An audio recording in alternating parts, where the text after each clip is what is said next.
A church that faces the wrong way, where bones were arranged into a pentagram and a skull was jammed into a broken window.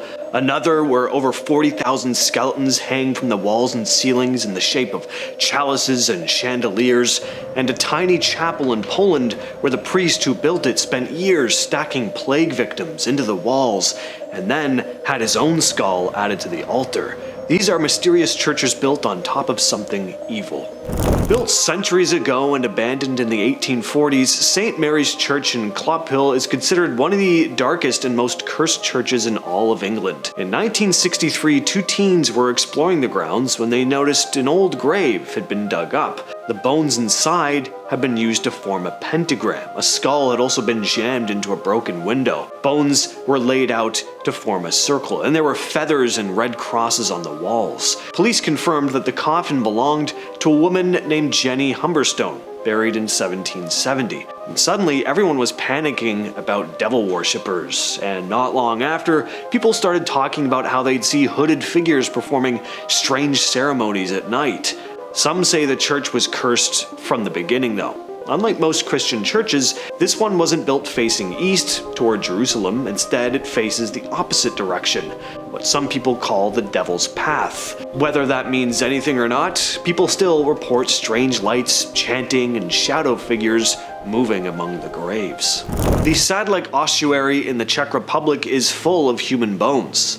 Beneath a 14th century Gothic church, the basement holds between 40,000 and 70,000 skeletons. And it's beautiful, just in a morbid kind of way. They're all arranged into stacks. There are skulls on chains, chalices, and the showstopper, a chandelier made from every bone in the human body. František Rint, a Czech woodcarver, got the commission in 1870. To transform piles of bones into eerie art. Legend says a half-blind monk originally stacked the bones in the 1500s and miraculously regained his sight afterward. But Rint, of course, took it to a whole other level, and the result is amazing. It's not evil, it's a memento mori, a reminder that we're all dust. Again, pretty morbid, but that is what it is, unfortunately. Some describe feeling small under the thousands of skulls staring back at them. It must feel heavy, to put it lightly. Around 200,000 people visit this place every year, and I think you can count me in. I'd love to see this in person. This next one might be one of the creepiest churches you'll ever step foot in, the Stull Chapel in Poland. It looks like a normal little church from the outside, but walk in and the walls are made entirely out of human bones. There are about 3,000 human skulls packed into the chapel and another 21,000 skeletons buried in the crypt underneath. The guy responsible was a priest named Václav Tomasek. Between 1776 and 1784, he and a couple gravediggers started collecting bones from nearby mass graves, mostly victims of war, famine, and plagues, and they spent over a decade arranging them into walls and ceilings. But it's not just nameless people here. There's supposedly a giant's skull sitting on the altar, plus a mayor, a priest, and even Tomasek himself. His skull was added after he died, right in the center near the altar. Beneath the monastery in Palermo, Italy, there is a massive underground burial site known as the Capuchin Catacombs. It all began in the late 1500s when a group of Capuchin monks exhumed a fellow friar and found his body had been naturally mummified. They took it as a sign from God, and instead of burying their dead, they started preserving them. At first, it was just monks, but over the years, wealthy people paid to have their bodies embalmed and displayed in the crypt as well, dressed in their Sunday best and mounted to the walls. There are over 8,000 corpses down there, just lining the halls. Some of them still have skin, others still have hair.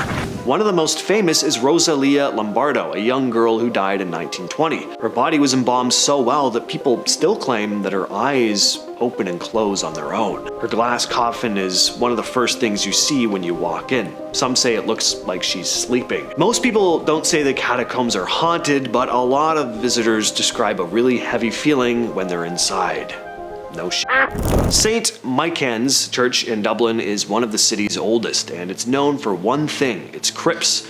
Underneath the church are a series of burial vaults where bodies have been naturally mummified, thanks to the dry air and limestone walls, and some of the mummies are over 800 years old. One of the most famous is known as the Crusader, a 6'5" man with broken legs, and supposedly they were snapped just so they could fit him in the coffin. There's also a nun, a thief, and a bunch of others with no names. But this place hasn't been treated with much respect. In 2019, vandals broke into the crypts, pulled open coffins, and they stole a head.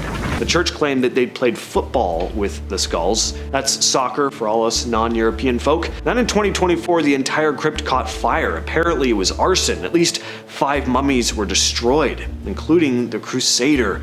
His remains were so badly damaged they couldn't be restored and had to be reburied somewhere else. I'm not sure what everyone's problem is with this place, but with all the tomfoolery, some say the crypt feels different now, like something's angry. Wonder why. England's ancient Ram Inn was originally a church. It was built around 1140, but it was built on ground with a very dark history. Before the church, the site was a pagan burial ground. Over time, bones and skulls were dug up, showing signs they'd been ritually killed. There was also a witch burned at the stake here, so it's no surprise the place has become known for its ghosts once it became an inn. In the 60s and 70s, paranormal investigators visited and came back with stories of ghostly children's voices, hearing eerie laughter, not to mention all the stories of demonic figures, succubi and incubi, harassing people who stayed overnight. In 1968, owner John Humphreys had some crazy stories of his own that he came out with, like the time he was dragged feet first from his bed. There are said to be around 20 spirits haunting the inn. Snagov Monastery sits on a small island in Snagov Lake, about 40 kilometers north of Bucharest. Built in the 14th century, it looks peaceful enough, but can you guess who's buried here?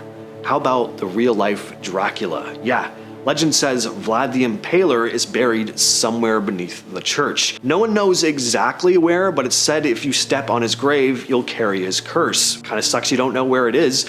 There are stories of visitors suddenly falling ill and accidents happening to people who disrespect the place. Back in the 60s, a group of treasure hunters tried to dig under the church, searching for Vlad's remains. They were stopped by locals who said the ground was cursed. Honestly, I'm surprised more people haven't tried to dig him up. I mean, finding Dracula's remains?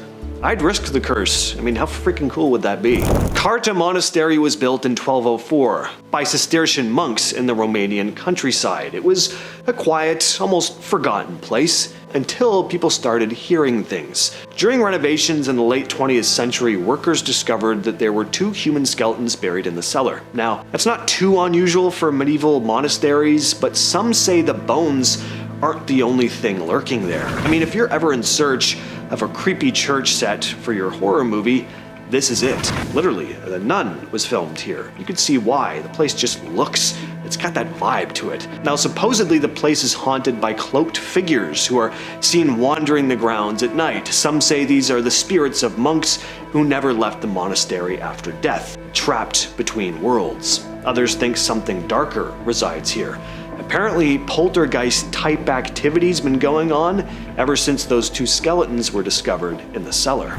Stull Cemetery in Kansas sits behind a small church ruin in the town of Stull, about halfway between Topeka and Lawrence. The church was built in the 1860s and abandoned in the 1920s. What's left of it is just crumbling stone walls and a few grave markers. This place is famous for a wild story though. Supposedly it's one of these 7 gates to hell. Twice a year, one on Halloween and the other on the spring equinox, it's said that the devil himself appears in the cemetery and walks through the ruined church. Some say if you count the steps leading down into the church's basement, you'll never get the same number twice. Others claim they've heard growling, cloven-hooved footsteps, or seen dark figures watching from the trees. Even celebrities have bought into it. Ariana Grande once said she tried to visit but got overwhelmed and left after something whispered in her ear.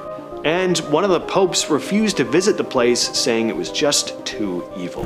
St. John the Baptist Church in Wasserbrunn, Germany sits on top of some very violent history. It was built on the site of an older monastery that was destroyed in 955 by Hungarian raiders. During that attack, nearly every monk was killed on the grounds, some were burned alive, others were executed in their cells, and it's said that the spirits of those monks never left. People visiting the church today will report strange cold spots and the sound of chanting echoing through the halls, even when the place is empty. The monastery ruins are still partially visible beneath the newer church, and some have said they've seen glowing lights around the old stones at night. One visitor claimed to see a full apparition of a monk silently walking down a hallway before vanishing through a wall. Another said they'd heard Latin prayers being whispered near the altar when they were completely alone.